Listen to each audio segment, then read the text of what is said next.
Son las 8:30 de la mañana. Estamos de vuelta aquí en No Hay Derecho. Lo anunciante es irme a la pausa. Está ya en nuestros estudios el doctor Eduardo Vega, que, como ustedes saben, él es una persona muy conocida. Ha sido defensor del pueblo, muy buen defensor del pueblo. Ha trabajado y ha desarrollado su actividad profesional en distintos ámbitos de la defensa de los derechos humanos, trabaja mucho los temas de corrupción y actualmente es director del Instituto de Ética y Democracia de la Universidad Antonio Ruiz de Montoya, que además debo reconocer y saludar, porque por estos días, por supuesto con más notoriedad, han participado de varios medios de comunicación, sus profesionales, dando detalles y contando todo lo que ha significado de distintas perspectivas el peregrinaje del Papa en nuestro país, y me parece que la universidad está realmente muy bien y avanzando de una manera intensa justamente en esta tarea de formar a jóvenes para un país que requiere de jóvenes que no solo tengan habilidades pues técnicas para poder desempeñarse bien, sino éticas y morales que son tan fundamentales y lamentablemente muy escasas a veces en la función pública y en la política sobre todo. Doctor Eduardo Vélez, un gusto saludarlo, muy buenos días. Estimado Glatzer, muchas gracias, muy buenos días a todos los oyentes. Y efectivamente estamos pues al día siguiente de una visita histórica realmente, ¿no? Histórica porque estamos hablando de un líder religioso, pero de un líder social principalmente, que ha traído mensajes muy claros, muy directos, muy sencillos, pero que creo que muestran también de lo bien informado que está de la realidad peruana, de la realidad latinoamericana. Y te decía el día siguiente porque si a partir de hoy las cosas siguen igual frente a los temas que ha abordado, pues simplemente no hemos entendido y no hemos escuchado nada frente a él. Nos ha hablado a lo largo de estos casi 4 días de visita de temas centrales en la agenda peruana, de temas que seguramente tienen que ver con la política, pero que tienen que ver, yo diría, con la vida de los peruanos, ¿no? En primer lugar, y no es casual que él haya escogido Madre de Dios como su primer destino en el país, y donde abordó, yo diría, 3 o 4 de los temas centrales en el país: el respeto a la dignidad de los pueblos indígenas y ese trato intercultural que debe haber con ellos, el tema medioambiental y el respeto a lo que significa el medio ambiente en el país. Abordó el tema de la trata y el daño que se le hace a estas personas, porque justamente son los más vulnerables dentro de estas mafias que existen en muchas zonas del país, pero especialmente en Madre de Dios. Nos ha hablado de la corrupción como la lacra, como el virus social, así lo ha dicho con todas sus palabras, ¿no? Y ayer haciéndose esa pregunta, ¿por qué todos los presidentes del Perú acaban en la cárcel, no? O casi entran y salen, refiriéndose a uno de ellos. El tema de la violencia sexual, el feminicidio, ha sido muy expreso frente a ello, el sicariato en Trujillo, que habla del sicariato. Yo imagino, y lo digo con mucho respeto, el presidente, el ministro del Interior, los jefes policiales y toda la policía seguirán permitiendo que siga el sicariato, que siga la corrupción, que siga la trata de personas. Los ministros del ambiente, de energía y minas, no cambiarán en nada sus políticas permisivas en cuanto al medio ambiente. El ministro de Cultura abordará en su agenda como un tema central la interculturalidad, el respeto a los pueblos indígenas. Si nada de eso cambia, Glatzer, a partir de esta visita, pues habrá sido para la foto, ¿no? A los ministros ahí besando la mano, tomándose la fotito, pero nada habrá cambiado.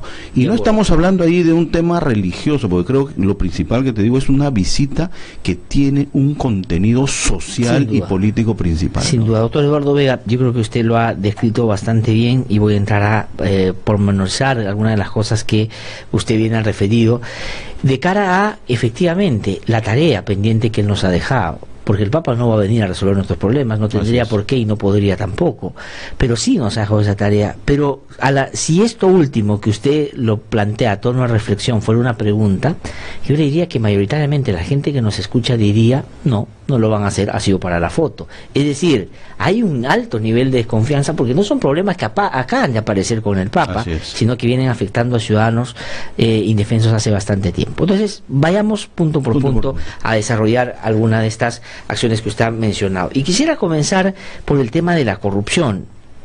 digamos, tratando de, en su reflexión, plantearle una perspectiva amplia a propósito de que usted fue defensor del pueblo, pero además fue el presidente de la Comisión de Probidad que creó el presidente Kuczynski bajo la idea de que si ustedes me dan unos lineamientos de qué hacer, yo voy a liderar esa lucha y voy a ir hasta donde se tenga que llegar. Si tendríamos que ese encargo ponerlo del lado de la crítica que ha hecho el Papa, ¿no es cierto?, versus lo que ha hecho el gobierno, ¿qué diría usted a nuestros oyentes esta mañana? Que hay un tema central ahí en la pregunta que se formula ayer en la reunión con los obispos, ¿no? ¿Por qué pasa en el Perú que los presidentes de la República terminan presos? Reformulando la pregunta, ¿qué pasa en la política peruana que efectivamente ha de alguna manera teñido toda la política de corrupción? Ahí creo que está el tema central y el tema que aún no se ha reformado del todo en nuestra política. Y para, digamos, que no nos hagan esa pregunta, sino ojalá la pregunta hubiera sido, ¿qué hizo el Perú después de constatar que la corrupción era un problema desde hace bastante tiempo para que esta historia no se repita? Hubiéramos estado mucho más tranquilos. Pero la pregunta sigue siendo la misma. ¿Qué cosa es lo que habría que hacer o no se ha hecho para que lamentablemente tengamos esa realidad?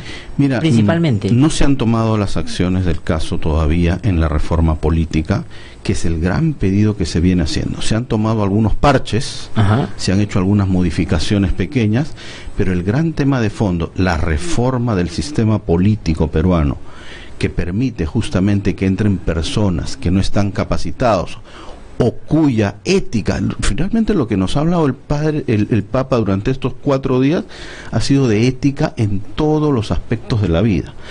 Entonces, ¿qué tenemos? No se quiere reformar el financiamiento de la política, por ejemplo, Glatzer. Uno de los temas centrales que planteó esta Comisión de Integridad fue cómo se financia la política. La política es un carnaval de dineros. Ahora lo vamos a ver seguramente en las elecciones regionales, pero lo hemos visto en los últimos 3 procesos electorales. La forma en que se financia la política se desconoce y muchas veces, está claro para mí, lo he dicho aquí en tu programa y en otros programas, Odebrecht ha financiado por igual las últimas 3 campañas políticas. Y hasta el día de hoy no hay forma de ponerle freno a ese asunto. Entonces, si no hacemos esa modificación, ¿a cambio de qué financian estas empresas las campañas políticas? Ahora, pero ¿qué hace que, digamos, tal vez la respuesta a lo que le voy a preguntar esté en la afirmación previa?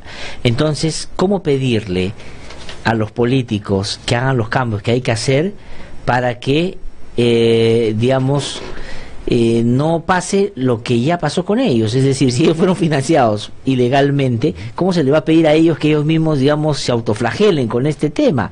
Daría la impresión de que por ahí la salida es más difícil, porque como usted ha dicho, todos están interpelados. Es decir, cada cual que levante la voz frente a que el otro le dieron ilegalmente plata, ese le va a responder diciendo, ¿y tú qué hablas? Porque el techo es de vidrio y tú también. Entonces, ¿cómo se sale de ese entrampamiento? Mira, ese es el lado más difícil. Tuvimos la oportunidad en la Comisión de Integridad de hablar con todas las organizaciones ¿También políticas. con el presidente sobre eso, por ejemplo, concretamente, de lo que el presidente puede hacer? Bueno, esto estaba básicamente en manos del Congreso y en normas legales que el Congreso tenía que dictar. Y por eso que nos llamó la atención poder hablar con los grupos políticos. Y siempre notamos ahí resistencias a estos cambios fundamentales, ¿no? Porque ellos sienten que es la única manera muchas veces de financiar sus campañas electorales. Pues les dábamos alternativas, Glatzer, para poder hacerlas más transparentes, por ejemplo, y someterlas a un mayor control por parte de los órganos electorales. Eso finalmente tampoco les emociona y los entusiasma mucho para poder sacar adelante este tipo de reformas. Entonces yo creo que ahí estamos en un impasse, efectivamente, donde las mismas personas que se benefician de este tipo de financiamiento de campaña, es muy difícil que ellas mismas puedan modificar estos procedimientos. Pero si tuviéramos, ¿no? O tuviésemos un presidente ética y moralmente más consistente y con una vocación por realmente cambiar las cosas y algo de liderazgo, él tendría que ser el que impulsa, al margen de, digamos, las resistencias, buscando legitimidad justamente en la gente. Él tendría que estar por encima de los otros y decir, oigan, eso es lo que hay que resolver. ¿Por qué no lo hace? ¿Por qué el presidente no tiene esa vocación, ese liderazgo? Mira, se lo planteamos muchas veces en la entrega del informe, le dijimos, el liderazgo al más alto nivel de parte del presidente tiene que dirigir las grandes reformas, los grandes cambios para enfrentar la corrupción.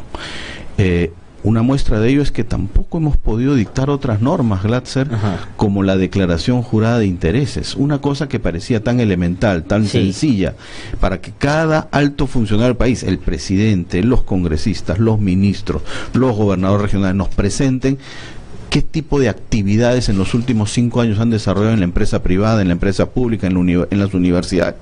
No se ha podido hacer hasta el día de hoy, ¿no? Ni a través de decreto legislativo, ni a través de una ley en el Congreso de la República. Entonces, en este momento tenemos 7 ministros juramentados recientemente en este último gabinete que no han presentado su declaración. Claro, porque es discrecional, pues, porque no lo hace el que quiere, porque lo hace como quiere, no hay una exigencia. En el Congreso lo han hecho, si mal no recuerdo, no más de 20 congresistas. RBC. ¿No? 20 de 130. De 130. O sea, digamos, muy pocos. Muy pocos, ¿no? De acuerdo, pero digamos, yo apuntaba también a efectivamente algunas de estas normas, pero al presidente como quien debería liderar bajo el pedido que le hicieron ustedes y la anotación que claramente tiene el informe, es decir, el presidente es el que dirige la política de lucha anticorrupción. El problema es que en los últimos tiempos el vínculo del presidente con actos concretos de posible corrupción hacen que, digamos, su liderazgo se vea severamente afectado. ¿Eso, diría usted, es un elemento que distorsiona sustantivamente la posibilidad y el papel que él puede desarrollar en esta tarea? Sin duda, nosotros pensamos que eso se podía remontar. Yo pienso que eso se puede remontar, pero sin duda, más bien, a partir de los hechos, de la situación que uno observa, creo que de alguna manera está atrapado en los problemas y en las situaciones que uno está viendo en el día a día. Hemos pasado una coyuntura muy difícil con la vacancia y con todo lo que eso ha significado en la política peruana. Luego hemos tenido la visita del Papa y veremos ahora qué escenario se presenta a partir de lo que ha ocurrido o de estas nuevas denuncias que van apareciendo. Claro. Uno anoche ve los programas de televisión y aparecen nuevas denuncias, nuevos hechos que habrá que mirar si ese tipo de liderazgo está muy debilitado, está tan debilitado que efectivamente ya no permite tomar la iniciativa para sacar adelante una reforma y sobre todo una lucha frontal contra la corrupción que creo que los ciudadanos están reclamando. Claro, pero el problema para eso, doctor Eduardo Vega, tengo la impresión, es que hay que tener dos condiciones. Una, la voluntad y la convicción, y otra, que digamos te lleva al liderazgo, y la otra es la legitimidad. La legitimidad del presidente ha sido seriamente afectada. De hecho, se ha salvado de una vacancia por muy poco, hace solamente algunas semanas. Y la convicción parece que o no la tuvo tan clara o se le desvaneció en el tiempo, a propósito justamente que hay más elementos que lo vinculan a él con este tema. Es decir, la búsqueda de la sobrevivencia en el cargo va a ser lamentablemente, creo yo, y le pregunto, el peor enemigo de la posibilidad de que lidere la anticorrupción. Sí, y para el país en general, Glatzer, ¿no? O sea, uno no se imagina un país durante 3 años sobreviviendo y con una ingobernabilidad o una gobernabilidad tan débil como la que tenemos, ¿no? No me atrevo a hacer ninguna proyección, pero creo que hay que buscar la forma de que o eso se revierte de manera clara, contundente, sincera, o efectivamente ese escenario cambia también. Pero lo que necesitamos frente a la corrupción es muestras claras, señales muy claras de que se está luchando de manera frontal, de manera directa. Y eso hasta el día de hoy, lamentablemente, no lo hemos visto. Ahí la pregunta es, este presidente tiene posibilidades de revertir esa situación, y a eso voy. Mi padre, que en paz descanse, decía, y si no hay materia prima, ¿qué hacemos? ¿No es cierto? O sea, digamos, si no, ese es el presidente. Sí. Ayer, cuando el Papa estaba por irse, él pensando tal vez que no lo estaba grabando ni cogiendo ninguna cámara de televisión, le dice al Papa, acá todo bien, acá el problema son los políticos. Además son los políticos, ellos, ¿no es cierto? Y el presidente no coge conciencia de su verdadera ubicación en el problema. Es decir, casi lo vacan y lo salvaron porque la gente prefirió defender el sistema democrático a él. luego toma otras decisiones y él dice, no, ya pasó el temporal, ahora salen nuevas acusaciones y el presidente sigue actuando de la misma manera. Ese es el problema. Sí, creo que no hay una real conciencia de la gravedad del problema y que él está en el centro del problema en realidad, ¿no? El presidente está en el centro del problema, es difícil decirlo, constatarlo, y frente a eso uno ve que tampoco hay una reacción clara y contundente frente a ella. Eso es lo difícil y lo complejo de este momento. Yo no soy ajeno a eso, quiero tomar la prudencia suficiente para poder emitir un juicio, pero sin duda, a la luz de lo que uno ve, creo que la primera constatación es que no hay real conciencia de la gravedad de la situación que se enfrenta en este momento, del rol que le toca al presidente y de que no se han enrumbado a partir de esta grave situación que nos ocurrió con la vacancia, no se han tomado rumbos realmente distintos para dar señales distintas de lo que está ocurriendo, ¿no? Doctor Eduardo Vega, de una paradoja, ¿no? Porque por un lado, digamos, no se hace nada eficiente en contra de la corrupción, en general, digo, Ejecutivo, Congreso, digamos, el propio Poder Judicial ahora está jugando como a dos sistemas y no se sabe hacia dónde va y todo este asunto. Pero curiosamente el desenlace político en nuestro país va a terminar siendo por la demagogia de la corrupción. Es decir, dentro de poco podemos tener un presidente fuera porque supuestamente está vinculado con la corrupción y que los van a sacar, tiene mucho que explicar al sistema de justicia también por temas de corrupción. Entonces se construye una realidad virtual de lucha contra la corrupción versus lo que debería ser la lucha real contra la corrupción. Sí, mira, yo coincido con ese planteamiento. Creo que aquí lo que ha habido es el sálvese quien pueda. Hace algunas semanas atrás, meses atrás hablábamos, esto era como una bola de nieve que iba a crecer de todas maneras, Glatzer, y es lo que estamos viendo, ha crecido de tal manera que esa idea de sálvese quien pueda, yo no estuve metido, los otros eran los que estaban metidos, es insostenible. El tema es para quienes aparecen pruebas más sólidas y para quienes no. Mira lo que estamos viendo con los casos de los empresarios que han salido ahora en una, digamos, se ha eliminado, se ha revertido su prisión preventiva, ¿no? Sí. O lo que está ocurriendo en el Callao, Glatzer, sin irme de tu pregunta. O sea, creo que en este momento las personas están más bien en una actitud de sálvese quien pueda y no de reconocer que el país ha atravesado un grave proceso de corrupción y que necesitamos justamente no crear estos falsos espejismos de que unos estuvieron y otros no estuvieron. A mí me parece que allí la situación ha sido mucho más grave de lo que estamos todavía conociendo en este momento. Ahora, ¿no? Y cuando la política está seriamente interpelada y la confianza desvanecida totalmente de que ellos puedan hacer algo contra la corrupción, quien debería estar fortalecido es el sistema de justicia. Mi pregunta va por ahí, ¿cómo lo ve? Porque por un lado la propia política está tratando de arremeter contra ellos, Tribunal Constitucional, Fiscal de la Nación, etcétera, Consejo de la Magistratura que está siendo tomado, y por otro lado las propias decisiones del Poder Judicial, que no es que dan certeza, sino más bien generan incertidumbre en torno a qué puede pasar ahí. Pero ¿cómo ve eso? Sí. Ojalá tuviésemos eso blindado. Así es. ¿No? Mira, la justicia tiene que ser aquella tarea que rompa este círculo vicioso de impunidad que hemos vivido durante muchos años, Glatzer.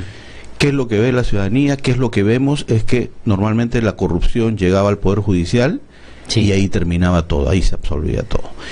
Eso tiene que romperse para efectivamente dar señales muy claras. Ahora, efectivamente ha habido una amenaza muy clara desde el poder, desde el Congreso frente a estas denuncias al Tribunal Constitucional, a la Fiscalía, y ahora estas señales, yo diría, confusas que ha estado dando el Poder Judicial. Han salido a explicarlo, sin duda, pero creo que se pudo de alguna manera tomar en cuenta el momento y la oportunidad en que se estaban llevando a estos cambios entre la Sala Nacional, Sala Penal Nacional y el Sistema Especializado Anticorrupción, para no dar la impresión de que hay un debilitamiento de estos sistemas, sino más bien lo que había o lo que se intentaba hacer era un fortalecimiento del sistema. Creo que ahí el mensaje no ha sido lo suficientemente claro. Yo vuelvo a repetir lo que dijimos en la Comisión de Integridad. Se habla de tener magistrados nombrados por el Consejo Nacional de Magistratura en este nuevo sistema especializado anticorrupción. cuando el Consejo de la Magistratura no da las garantías suficientes para nombrar a nuevos magistrados con idoneidad, independencia, autonomía para integrar estos nuevos altos. Porque, doctor Ortega, ahí resulta una cosa curiosa, porque si uno evalúa todos los dichos de los candidatos en general en la campaña electoral en todo el Consejo, todos tenían cuestionamientos al Consejo de la Magistratura y a que de una u otra manera había que cambiar eso Así que es. tenemos ahí. Pero resulta ahora que, digamos, nada de eso ha pasado, si no se ha cambiado nada, todo va a estar en manos del Consejo Nacional de la Magistratura. Es decir, el presidente del Poder Judicial lo que ha hecho es que todos los jueces que van a ver temas anticorrupción, todos los jueces que van a ver crimen organizado, todos los jueces que van a ver trata de personas, todos los que van a ver de lavado de activos, ahora van a entrar como una tómbola, que es el Consejo de la Magistratura. Y ese consejo va a perfilar el tipo de lucha contra la corrupción que el Perú tiene que tener. Sí. Y, digamos, parecería que la política no está tan en desagrado con eso. Y ya nadie habla, Glatzer, de la reforma del Consejo Nacional Exactamente, de la por eso digo, o sea, cuando digamos, este Congreso, el actual presidente del Congreso, entró con 3 temas de agenda, justamente, y uno de ellos fue la reforma del Consejo Nacional de la Magistratura. Entonces, huele mal. claro. Definitivamente huele mal, porque teníamos una sala nacional que ya estaba conformada, teníamos una sala penal, un sistema especializado que estaba dando sus primeros inicios, y de lo que se trata era de dar señales muy claras de que se iba a fortalecer el sistema. Si no quedaba muy claro cómo algunos casos estaban en una sala, cómo otros estaban en otra, Sí. pero creo que si lográbamos articular ese trabajo, si lográbamos definir claramente las tareas, los casos y las competencias que ellos tenían, la cosa estaría avanzando muy claramente al día de hoy. Las señales de las últimas semanas han sido realmente no las mejores, ¿no? Sí, ojalá que, digamos, yo estaría menos preocupado si es que tendría la certeza de que son asuntos solo administrativos para mejorar la tarea, pero tengo la impresión que son movidas que finalmente van a terminar beneficiando a los corruptos. O sea, porque yo corrupto en una sala no me gusta, voy a interponer que me pasen a la otra, gano tiempo, gano todo, y al final el Consejo me va a poner al juez que más o menos a mí me guste. Ese es el riesgo central, junto con otro riesgo que, lo repito de manera reiterada, la prisión preventiva en Brasil y en otros países en que lograron luchar contra la corrupción fue una herramienta central. Sí. No digo, no me pongo en el extremo de que hay que aplicarla en todos los casos, pero fue una herramienta central. Sí. ¿No? Tan igual como la colaboración eficaz, como las escuchas telefónicas, ¿no? Como el levantamiento del secreto bancario. Aquí en el país esas herramientas se están debilitando. Sí, pues. ¿No? Debilitando, y una muestra concreta tenemos con este caso que se ha dictado recientemente o con lo que ocurrió en otros casos. Entonces yo creo que el Poder Judicial tiene que dar señales muy claras al interno, evaluar claramente las medidas que están tomando y a partir de ahí tomar las decisiones que correspondan, ¿no? Sí, pero tengo que ir terminando ya y quería preguntarle por el indulto de Alberto Fujimori. Digamos, desde una perspectiva, la Defensoría del Pueblo tal vez, digamos, construyó su legitimidad en base a la defensa de los derechos de todas las personas y acompañó la agenda post-comisión de la verdad en términos de el tránsito hacia la reconciliación, pero nutrido de verdad, de justicia, de reparación, ¿no es cierto?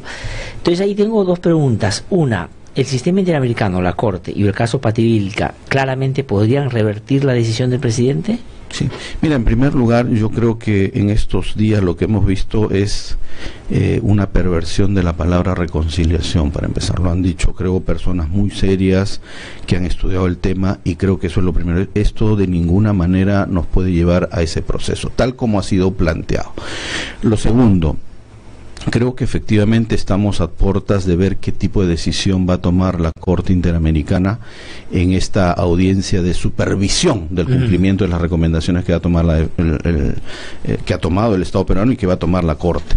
Y el 2 de febrero se abre una etapa, no será ese mismo día que conozcamos la decisión, pero se abre una etapa, y el abanico de posibilidades de la decisión es bastante amplio, por lo que he tenido oportunidad de revisar, escuchar a algunas personas entendidas en el tema. Entonces se abre la posibilidad efectivamente de señalar que el indulto es una facultad que tiene el presidente y no entrar a ese tema, y más bien ir por el lado de que el Estado peruano atienda más a las víctimas de estos casos como una especie de compensa o recompensa, de compensación frente a esta situación.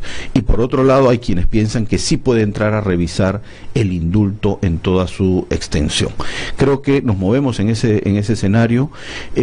Yo particularmente creo que con este pedido de información que ha hecho tanto la Corte Interamericana como la propia Defensoría del expediente, haría bien, ya el Ministerio de Justicia lo ha entregado a la Corte, pero aún no a la Defensoría del Pueblo. ¿Entregárselo? Yo creo que sí. No hay, o sea, a la Defensoría no se le puede negar información. O sea, lo uno no era lo otro. O sea, ya entregué a la Corte y a usted decía no. De ninguna manera, de ninguna manera. Mira, yo lo he dicho, son en los 22 años que lleva la Defensoría del Pueblo, son contados los casos con los dedos de una mano que no se le ha entregado información y que tienen que ver con momentos autoritarios en el país. Entonces yo creo que este momento, que es un momento donde todos creemos que la democracia está clara, no se le puede negar esa información a la Defensoría, obviamente pidiéndole que guarde reserva sobre aquellos aspectos que pueden ser o que pueden referirse a la intimidad, a la salud de una persona, pero el análisis lo tiene que hacer y lo puede hacer sin ningún problema. Claro. Entonces yo te diría eso, hay que mirar con calma. Se ha utilizado la figura del indulto humanitario, Glatzer. Yo durante mi época de defensor me he pronunciado varias veces sobre el tema, y yo he dicho, si hay las razones específicas y efectivas para dictar un indulto humanitario, pues a nadie se le debe negar. Yo estoy totalmente de acuerdo con eso, pero no es el caso, ¿no? Mira, yo lo que quiero es ver que se haga ese análisis. Lo ideal hubiese sido que sea una junta mucho más transparente para darle todos esos visos, y si eso es así, adelante. Lo que no creo es que efectivamente a todo este proceso tan acelerado, tan comprometido con la vacancia, se le llame de una manera un proceso de reconciliación en el país, ¿no? Sí, pues, o sea, ¿usted cree que está el planteamiento de reconciliación más ligado a una necesidad política y sobrevivencia del gobierno que a un genuino interés por transitar hacia un camino que necesita varias etapas previas? La reconciliación tiene que ver con el perdón, tiene que ver con el pedido de perdón, o el Papa lo dijo justo antes de llegar al perdón. Pedir perdón nos humaniza también, ¿no? Sí. Nos humaniza, y eso lamentablemente no ha estado ocurriendo en la política peruana, ¿no? Doctor Eduardo Vega, le agradezco muchísimo por haber venido esta mañana a conversar con nosotros, como siempre. Sus reflexiones son muy interesantes, muy importantes y muy bien recibidas también, y vamos a tener oportunidad seguramente de seguir conversando. Claro que hemos hablado con el doctor Eduardo Vega, que ha sido defensor del pueblo, como ustedes saben, pero que actualmente dirige el Instituto de Ética y Democracia de la Universidad Antonio Ruiz de Montoya. No tengo tiempo para más. Teníamos una conversación con Pedro Barreto, el monseñor de Huancayo, para comentar con nosotros lo de la visita del Papa. A ver si mañana damos una conversación, aunque sea pequeña, con él, para que nos dé su punto de vista. Conmigo hasta el día de mañana a las 7 en punto aquí en No Hay Derecho.